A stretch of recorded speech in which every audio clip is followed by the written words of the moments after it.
اچھا تم جاتے ٹائم پہ جو ہے نا وہ سائن آف کر کے جانا، جی جی جی، یس یس، نو ایشو.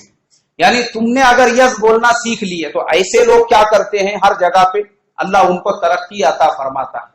اور جس کے دل میں ایگو پیدا ہوا، سینئر ہوں گا اس کے باپ کے گھر کا، ہاں اس کے باپ کے گھر کا ہوں گا باس، اس کو گڈ مارننگ بول رہا میں، کل میرے کو اوور لوڈ کام دیا تھا بولے انہیں، ہاں وہ دوسرے کی چھٹی ہے نا 3 دن کی، زبردستی میرے کو پروجیکٹ دیا انہیں، وہ 3 جن بیٹھے ہوئے ہیں ادھر خالی، ان کو نہیں دیا، لوڈ ڈالا میرے اوپر.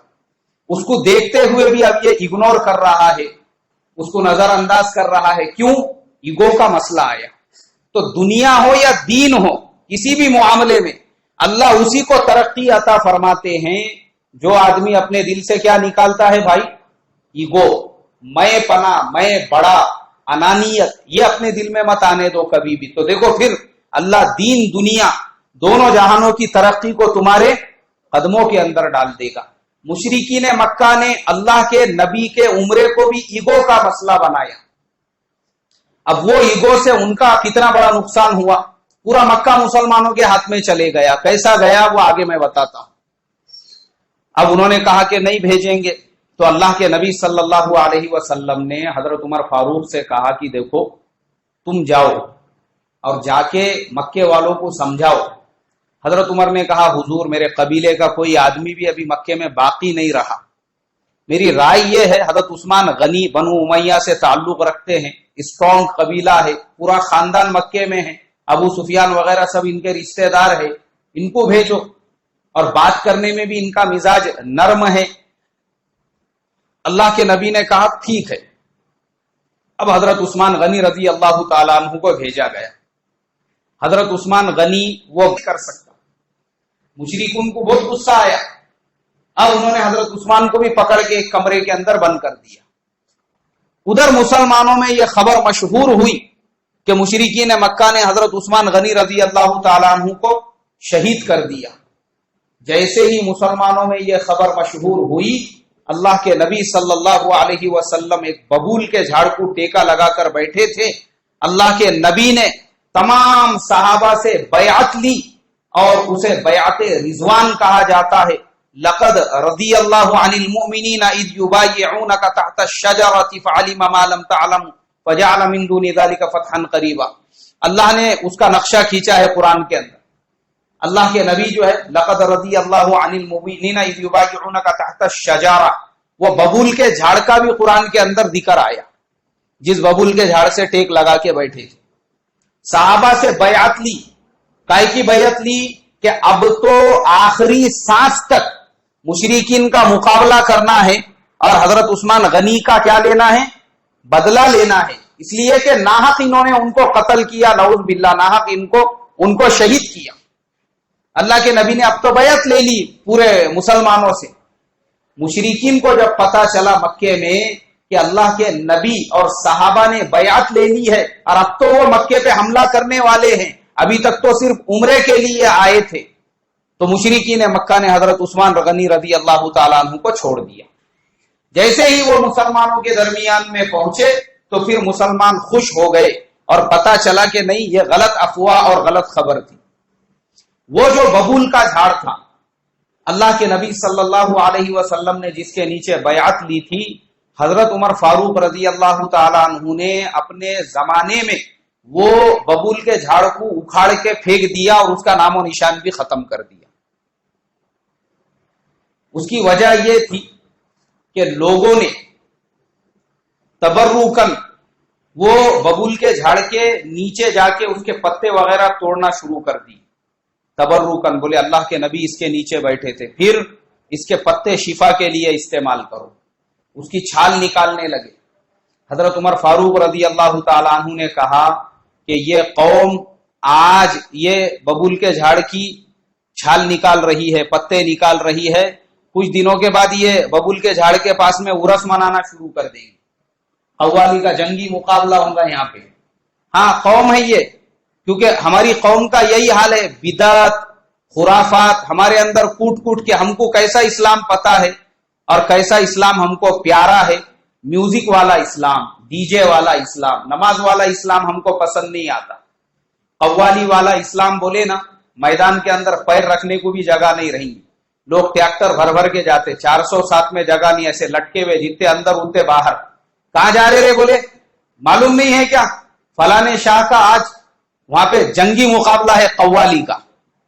یہ مسلمانوں کو ایسا اسلام پسند جس میں ڈی جے ہو, جس میں دھنگانا ہو, اور سادہ اسلام, نماز پڑھنا ہے, تلاوت کرنا ہے, بیان سننا ہے, یہ مسلمانوں کو پسند نہیں ہے. تو اس لیے حضرت عمر فاروق نے وہ درخت کو اکھاڑ دیا. اور دیکھو اس میں حکمت بھی کیسی تھی. آج دیکھو آپ, جہاں پہ اللہ کے نبی کا گھر تھا اس جگہ پہ ایک لائبریری بنی ہوئی ہے مکہ مکرمہ کے اندر. تو ہمارے ہندوستان, پاکستان, بنگلہ دیش کے جو لوگ وہاں پہ جاتے ہیں, وہ سیمنٹ کانکریٹ کی بلڈنگ بنی ہوئی ہے, اب بھی بنی ہوئی ہے, ایک 10-15 سال پہلے. وہ اس کو ایسا چومنا چاٹنا شروع کر دیتے. ارے بھائی میرے, اللہ کے نبی کا جو گھر یہاں پہ تھا وہ زمین کے نیچے جا چکا ہے. یہ بلڈنگ تو اب بھی بنی ہوئی ہے, سیمنٹ کانکریٹ کی بلڈنگ ہے یہ. ان کو لگتا کہ شاید یہی وہ گھر ہے, کیا معلوم اللہ کے نبی کی جہاں پیدائش ہوئی. تو وہاں پہ باضابطہ آرمی کے لوگ کھڑے ہوئے رہتے لوگوں کو ایسا ڈھکیلنے کے واسطے. ارے یہاں نہیں, جاؤ بیت اللہ کو چومو, بیت اللہ کی جا کے جو ہے پردے کو پکڑو, وہاں جا کے دعا کرو. یہ بدعت ہے, یہ خرافات ہے, ایسا روکنا پڑتا ان کو. مگر چونکہ ہمارے ہندوستان میں ہماری عادت ہے کہ جہاں ہم نے ہرا جھنڈا دیکھے ایسا دیوانہ پن آنا شروع ہو جاتا. جہاں ایک آدھی درگاہ دکھی, جہاں اگربتی کا دھواں دیکھے, وہاں پہ ایسا آنگ میں آنا شروع ہو جاتا. وہاں پہ ایسا بابا آتے, کبھی حضرت آتے, کبھی کسی کے آنگ میں امام حسین آتے. یہ ہمارا حال ہے. تو ہمارا یہ حال ہی ہے. ہم کو یہاں پہ ہم نے جیسا دیکھے نا, وہاں پہ بھی ہمارا یہی حال ہے کہ جہاں پتہ چلا, اس لیے لوگ وہاں پہ کیا کرتے. میں نے دیکھا غار ثور, جہاں پہ اللہ کے نبی صلی اللہ علیہ وسلم ہجرت کے وقت میں قیام کیے تھے, لوگ وہاں پہ بھی جب جاتے ہیں تو ایک صاحب دعا کر رہے تھے, میں بھی شامل ہوا. میں بولا بھائی لوگ دعا کر رہے اور اللہ کی مدد ہے, اجتماعی دعا کے اندر اپن بھی کھڑے رہو ان کے ساتھ.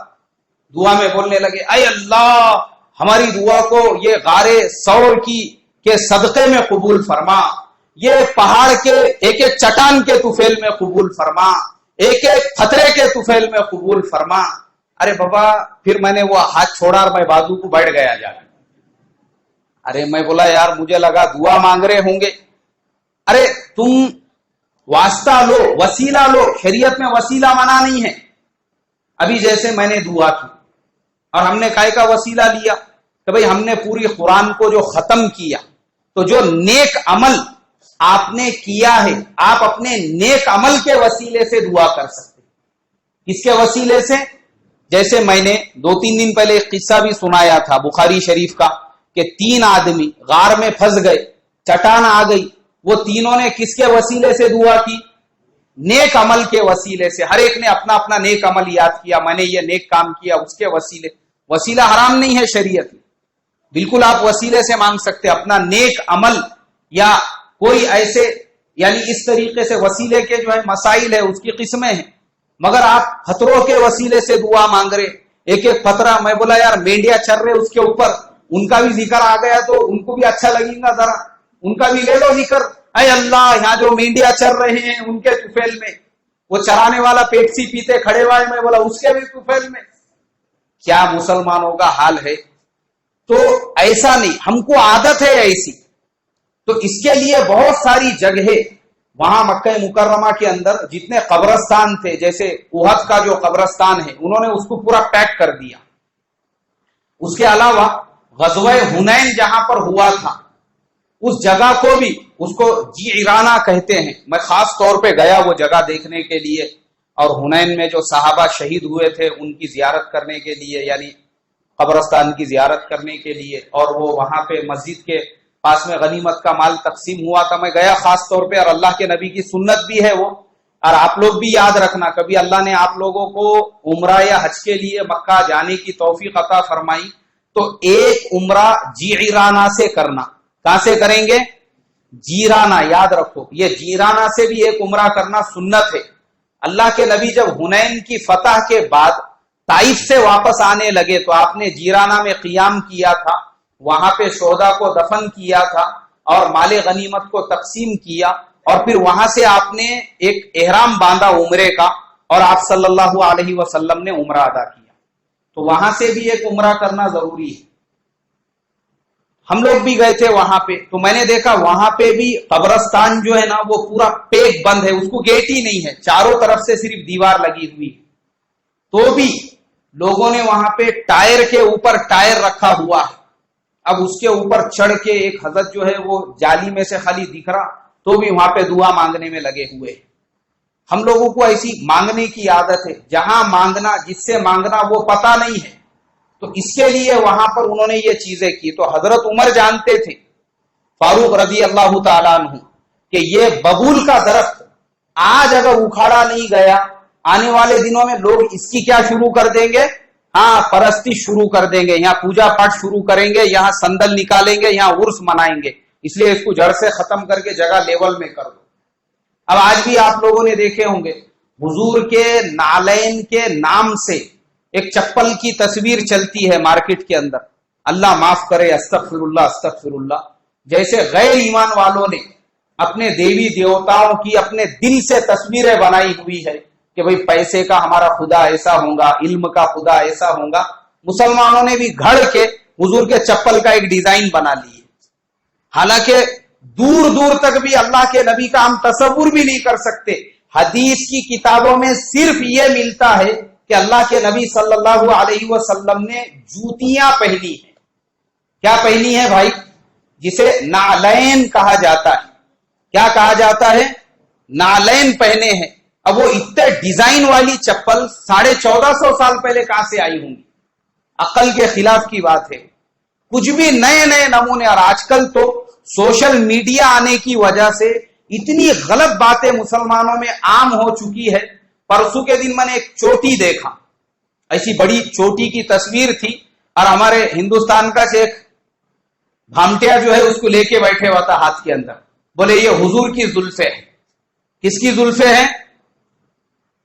ارے بھینسوں کے بال نکالنے والا انڈیا کا, اس کے پاس حضور کی زلفیں کہاں سے آ گئی؟ ارے مجھے بتاؤ نا آپ, اگر حضور کی زلفیں بھی ہوتی تھی تو اللہ کے نبی کی تمام چیزیں وہ ترکی کے میوزیم میں رکھی ہوئی ہے. کہاں پہ رکھی ہوئی ہے؟ ترکی کے اندر میوزیم ہے آیا صوفیہ کا, وہاں پہ اللہ کے نبی کا عصا رکھا ہوا ہے, وہ اوریجنل ہے.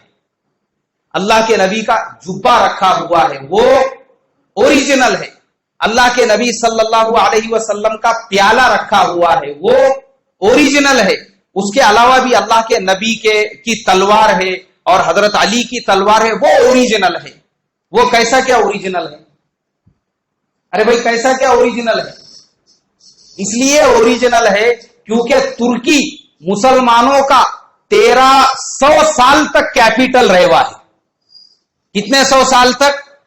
1937 تک, جب وہاں پہ انقلاب آیا کمیونزم کا, وہاں پہ جو سوشلزم کا اور کمیونزم کا انقلاب آیا, اس سے پہلے تک وہاں پہ خلافت عثمانی کا سلسلہ چل رہا تھا, جو علامہ اقبال نے کہا کہ چاک کر دی ترک نادا نے خلافت کی قبا, سادگی اپنوں کی دیکھ اوروں کی عیاری بھی دیکھ بول کے.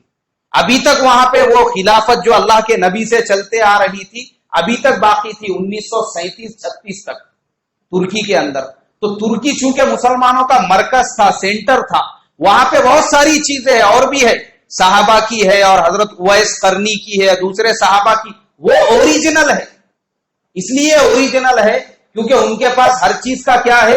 پروف ہے. اللہ کے نبی کے بہت سے خطوط بھی ہے. مگر یہ ہمارے ہندوستان کے اندر, میرے سمجھ کے باہر کی بات, ہندوستان میں یہ چیزیں کہاں سے آئی, اور وہ بھی ہاتھ میں لے کے بیٹھے ہوئے حضرت.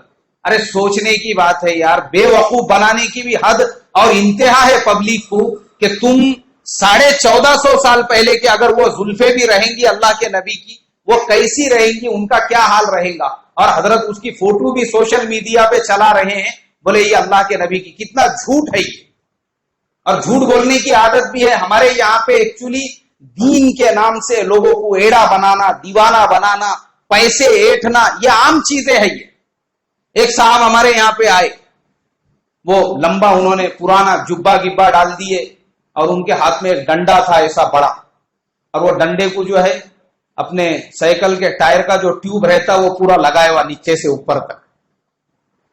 ارے کہاں سے آئے شیخ, کہاں سے آئے؟ میں مدینے سے آیا. بولے مدینے میں سائیکل کا ٹیوب ملا تھا کہ میں بولا تم کو؟ نہیں میں مدینے سے آیا. بولے اچھا مدینے سے آئے, کائی کے لیے آئے؟ بولے میں نے مدینے میں خاص طور پہ وہاں سے قرآن لے کے آیا ہوں جس کا ہدیہ صرف 200 روپیے ہے. کتنے روپیے ہیں؟ ہاں, مدینے کا قرآن ہے اور جس کا ہدیہ صرف 200 روپیے ہے. اور وہ گاؤں میں انہوں نے اعلان کر دیے, چھوٹا سا گاؤں.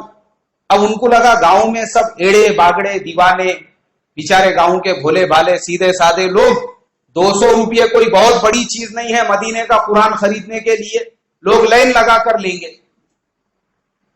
تو میں نے ان سے کہا آپ مدینے میں رہتے کتنے سالوں سے؟ نہیں میری پیدائش وہیں کی ہے. بولے میں مدینے میں ہی پیدا ہوا, وہیں رہتا ہوں. میں نے کہا چلو تبرکن, مدینے سے آپ آئے تو مدینے کا قرآن سب سے پہلے میں ہی لیتا ہوں. اب انہوں نے یہ اپنا جو قرآن رہتا یہ دیا انہوں نے, جس پہ تاج کمپنی لاہور لکھا ہوا رہتا. تو ارے یار میں بولا یہ مدینے میں پرنٹ ہوئے ہوا ہے لیکن اس میں تو تاج کمپنی, ہاں وہاں پہ بھی تاج کمپنی کے چھپتے بولے قرآن. میں بولا آپ عرب ہے تو انا اريد اتکلم معك باللغه العربیہ هل انت تستطيع تتکلمنی؟ نہیں اب وہاں عربوں کو بھی ہندی شاعری بولے.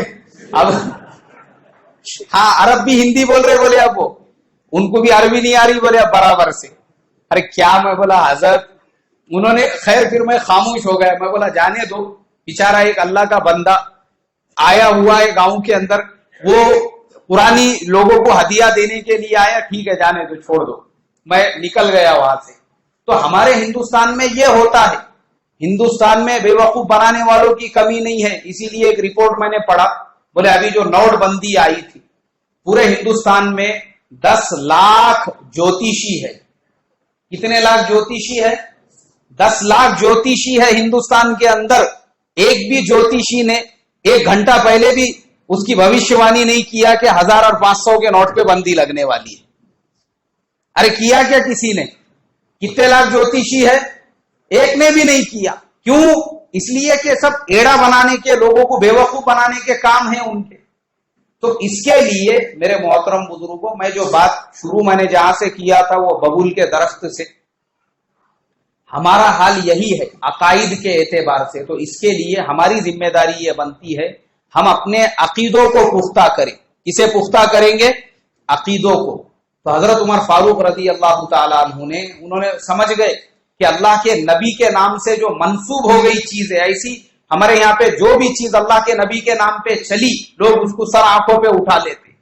بولے قوم آگے چل کے یہ ببول کے درخت کی پرستی شروع کر دے گی. انہوں نے وہ ببول کا درخت ہی اکھاڑ دیا. اب اللہ کے نبی صلی اللہ علیہ وسلم کے پاس مشرکین کی طرف سے انہوں نے ایک اور آدمی کو بھیجا جس کا نام عروہ ابن مسعود تھا. عروہ ابن مسعود آیا اللہ کے نبی کے پاس بات چیت کرنے کے لیے. عروہ ابن مسعود سے اللہ کے نبی صلی اللہ علیہ وسلم نے بات جب کی تو عروہ اللہ کے نبی کو سمجھانے لگا اور کہنے لگا, اے محمد صلی اللہ علیہ وسلم, یہ جو صحابہ تمہارے ساتھ میں ہے نا, یہ وہ لوگ ہیں وقت پڑنے پر تم کو چھوڑ کے بھاگ جانے والی قوم ہے, اور ان میں سے میں ایک بھی آپ کے ساتھ میں وفاداری کرنے والا نہیں دیکھ رہا ہوں. اس کے علاوہ اس نے 1-2 جملے ایسے غلط بولے جو میں بیان میں نہیں بول سکتا کیونکہ صحابہ کی شان میں وہ گستاخی ہوں گی. اب حضرت ابو بکر بازو میں بیٹھے ہوئے تھے, انہوں نے بھی پھر اس کو جواب میں ایسا سخت جملہ کہا, وہ بھی بولنا مناسب نہیں ہے.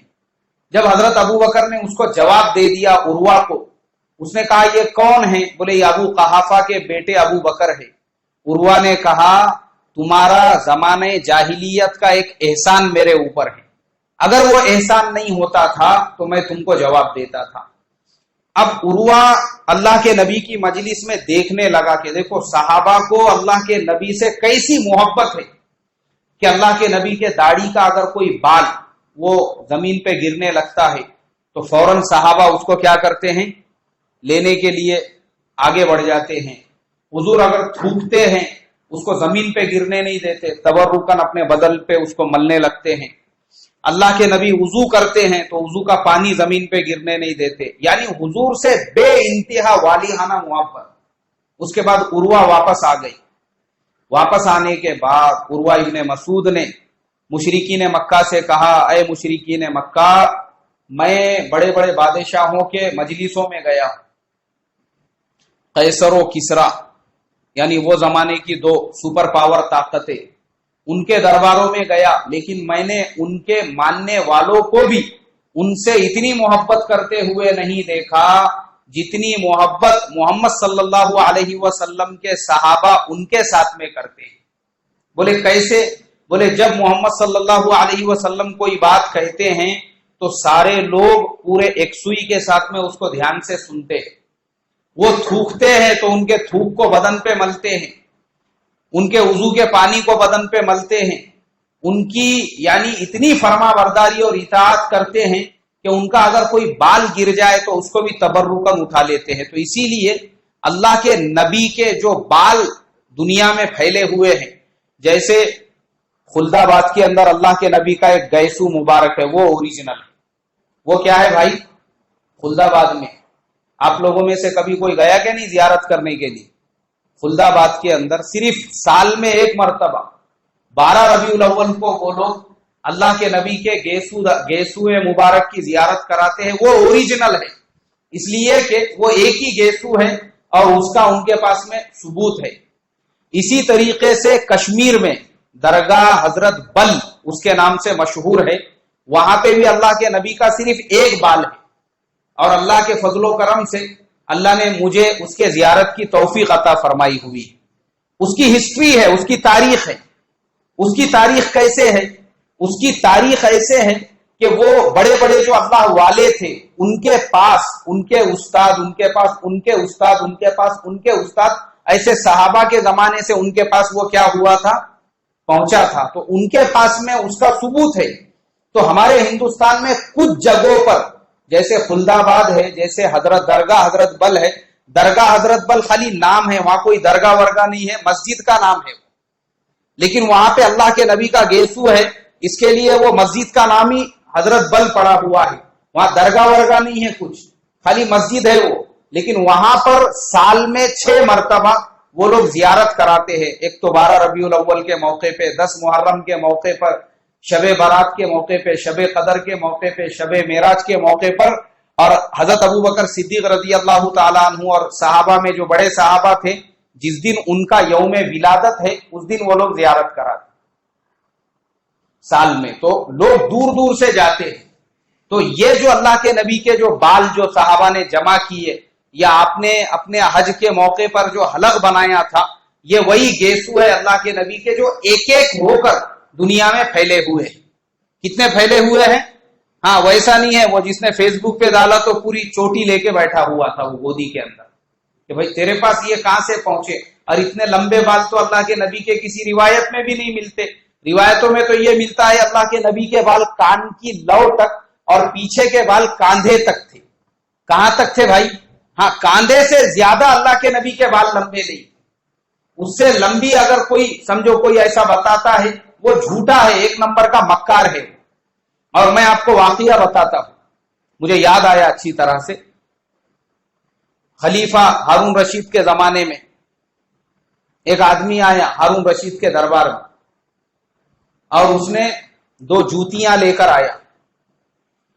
ہارون رشید نے بولے بھائی یہ جوتیاں کیا ہے؟ بولے یہ اللہ کے نبی صلی اللہ علیہ وسلم کی جوتیاں۔ ہارون رشید نے کہا ٹھیک ہے، ان جوتیوں کو سونے کے سکوں سے بھر کے اس کو دے دو بولے۔ اب وہ جوتیوں کو سونے کے سکے سے بھرا گیا اور اس آدمی کو وہ جوتیاں دی گئی۔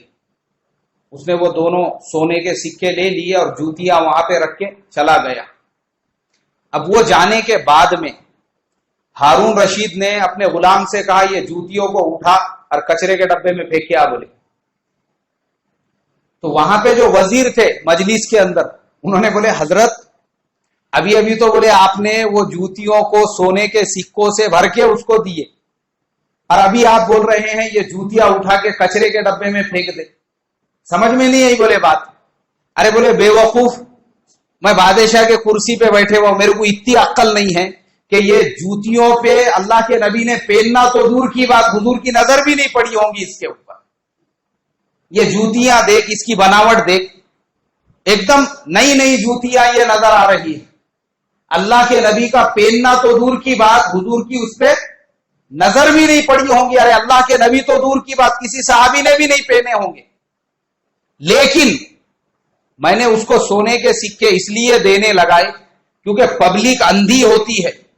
یہ آدمی اگر باہر جا کے لوگوں سے یہ کہتا کہ میں نے ہارون رشید کے دربار میں حضور کی جوتیاں لے کر گیا تھا اور انہوں نے میرے کو ویسی واپس بھیج دیے، تو لوگ میرے بارے میں بغاوت کر دیتے تھے کہ دیکھو ہمارا بادشاہ کیسا ہے، حضور کے جوتیوں کی قدر نہیں کیا بولے اس نے.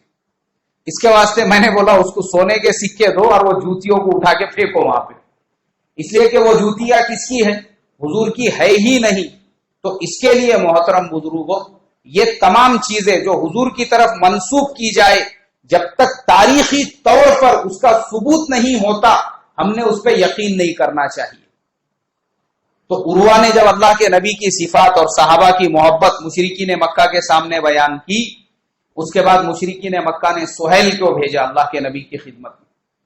اب وہ جو سہیل تھے وہ آئے اللہ کے نبی کی خدمت میں.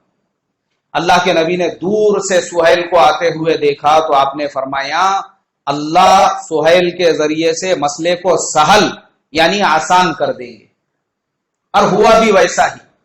اب وہاں پر مسلمانوں میں اور مشرکین مکہ کے بیچ میں ایک ایگریمنٹ لکھا گیا. سہیل نے کہا کہ دیکھو ہمارے اور تمہارے بیچ میں ایک ایگریمنٹ ہوگا، وہ ایگریمنٹ کے حساب سے ہم عمل کریں گے. حضور نے کہا ٹھیک ہے.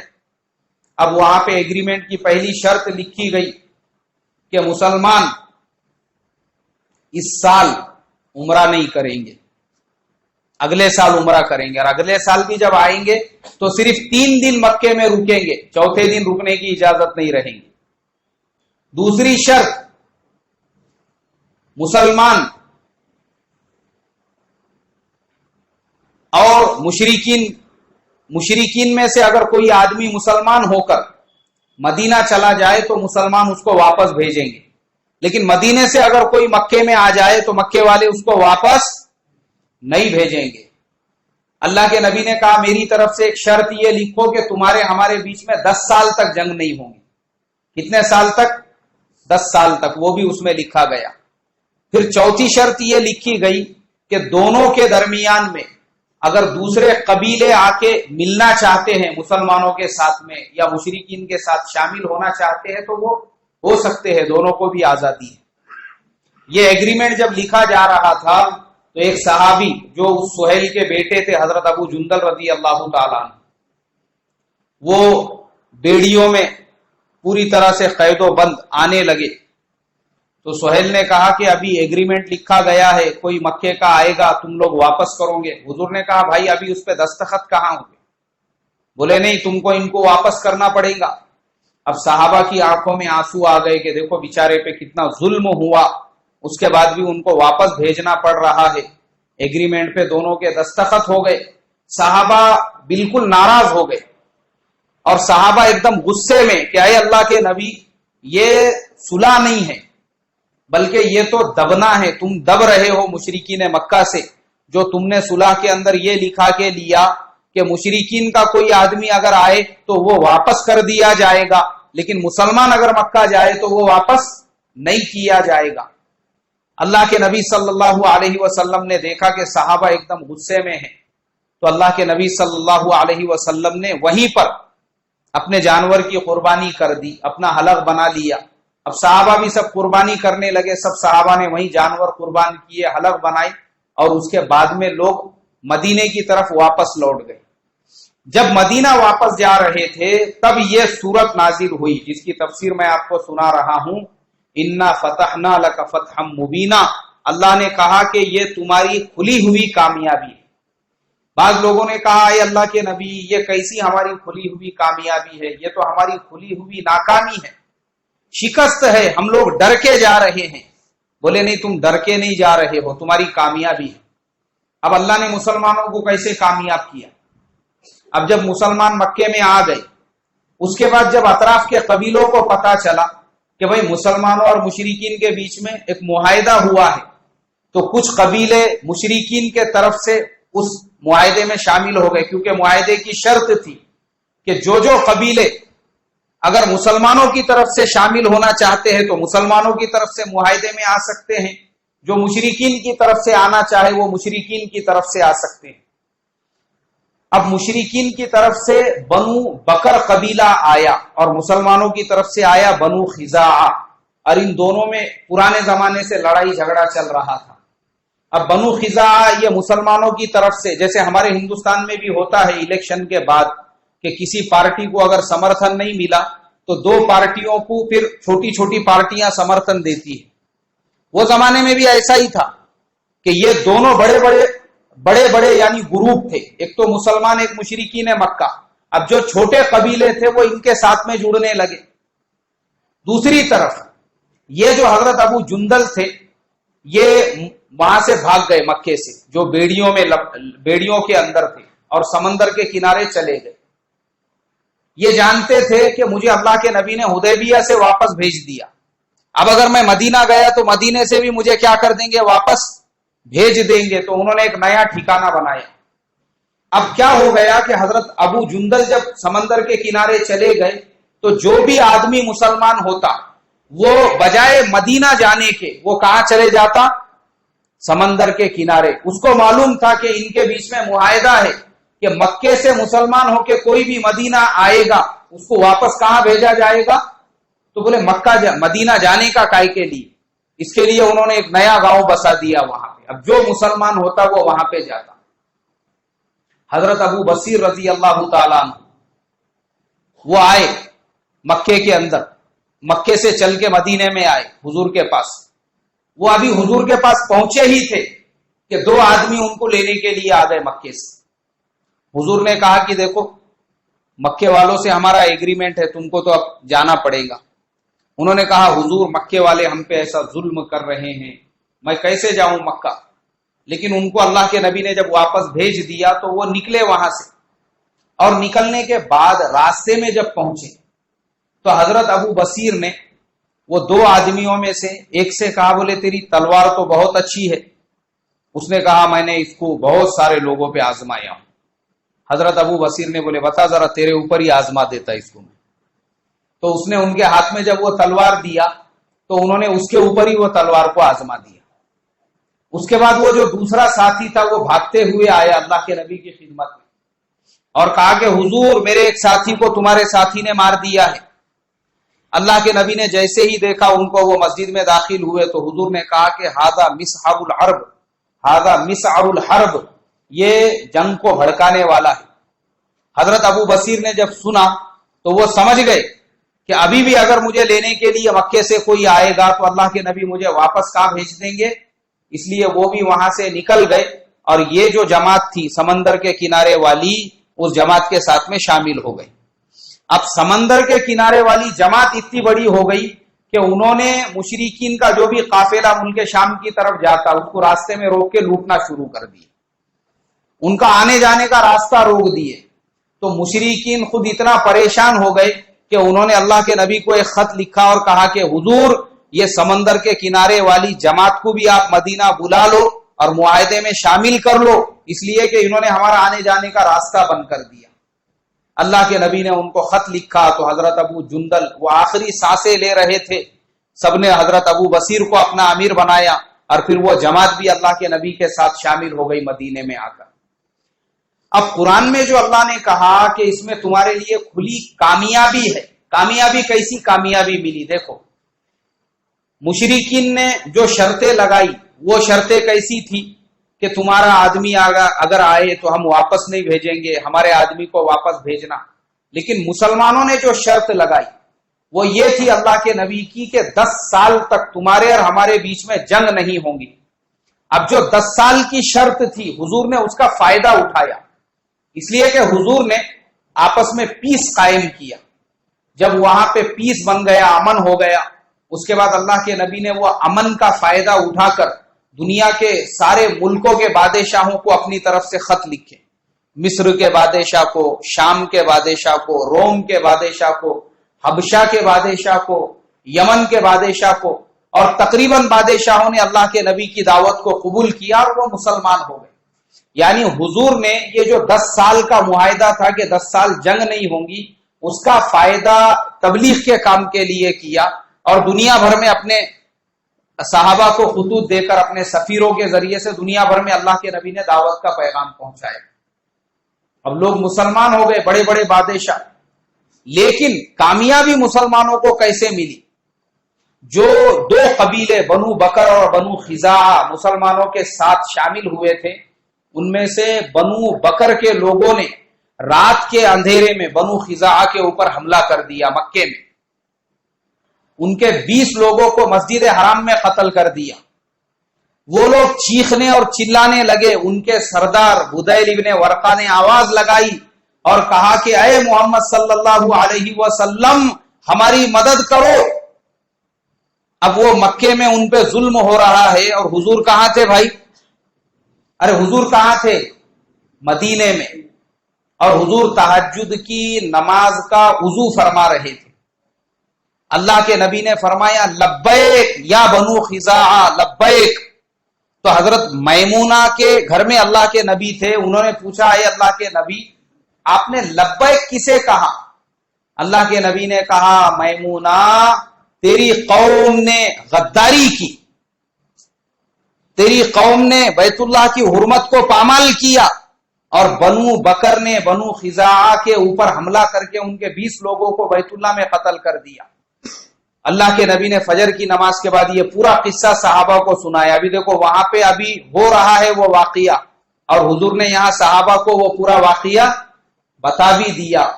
اور جب یہ اللہ کے نبی کا معجزہ تھا، جب اللہ کے نبی نے صحابہ کو بتایا تو صحابہ بھی غصے میں آئے. ابو سفیان کو جب پتا چلا کہ بنو خزاعہ کے لوگ مدینہ گئے اللہ کے نبی کو بتانے کے لیے، تو اللہ کے نبی کو تو پہلے سے پتا تھا. ابو سفیان جب مدینے میں آیا، مدینے میں اس سے بات چیت نہیں کی، اس کو رسوائی کے ساتھ مکہ واپس جانا پڑا.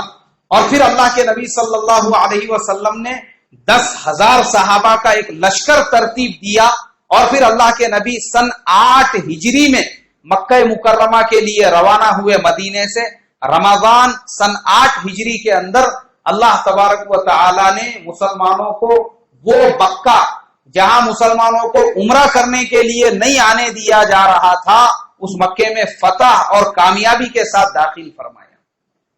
اچھا، اب مکے والوں کا ساتھ دینے والا کوئی کیوں نہیں کھڑا ہوا؟ اس لیے کہ عربوں میں معاہدے کی خلاف ورزی کو بہت بڑا گناہ سمجھا جاتا تھا.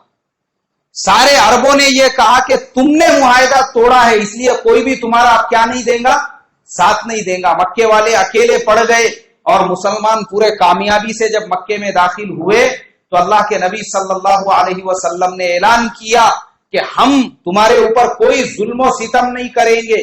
لا تثریب علیکم اليوم، تمہارے سے کوئی پوچھ تاچھ نہیں ہوں گی، تمہارے سے کوئی کہ تم نے ہم پہ کیوں ظلم کیا تھا، تم نے مکے میں ہم کو کیوں پتھروں سے مارا تھا، ہمارے راستے میں کیوں کانٹے بچھائے تھے، کچھ بھی تمہارے سے پوچھ نہیں ہوں گی، ہم تم کو معاف کر دیتے ہیں. اللہ کے نبی نے سارے مکے والوں کو معاف کر دیا، یہاں تک کہ وہ وحشی جس نے حضور کے چچا حضرت حمزہ کو شہید کیا تھا، اللہ کے نبی نے اس کو بھی کیا کر دیا، معاف کر دیا. وہ ہندا ابو سفیان کی بیوی، وہ بھی اللہ کے نبی کے پاس میں آئی جس نے حضرت حمزہ کا کلیجہ چبایا تھا، اللہ کے نبی نے اس کو بھی معاف کر دیا. اور ابو سفیان اور حضرت عباس یہ دونوں فتح مکہ کی رات میں مسلمان ہوئے. کیسے مسلمان ہوئے؟ حضرت عباس کو جب پتا چلا مکے پہ حملہ ہونے والا ہے، وہ پہلے ہی اپنے گھر والوں کے ساتھ میں مدینے کی طرف نکل گئے. راستے میں حضور کو ملے تو مسلمان ہو گئے تھے. پھر انہوں نے اسی رات میں ابو سفیان کو لے کر آئے اور ابو سفیان بھی اس رات میں مسلمان ہوا، ورنہ حضرت عباس ابھی تک مسلمان نہیں ہوئے تھے، جیسا میں نے کل بتایا تھا حضرت عبداللہ ابن عباس کے ذیل میں. تو اللہ نے مسلمانوں کو پھر یہ آیت تب صحابہ کے سمجھ میں آئی کہ ایگریمنٹ جب لکھا جا رہا تھا، اللہ اسی وقت میں اللہ نے یہ پورا یعنی نقشہ بنا دیا تھا کہ اس طریقے سے پورا مکہ کس کے قبضے میں دینا ہے. اسی لیے قرآن میں آیت نازل کی انا فتحنا لک فتحا مبینا، اے مسلمانوں اس میں تمہاری کھلی ہوئی کامیابی ہے، اور اللہ نے کھلے طور پر مسلمانوں کو کامیاب کر کے بتا دیا۔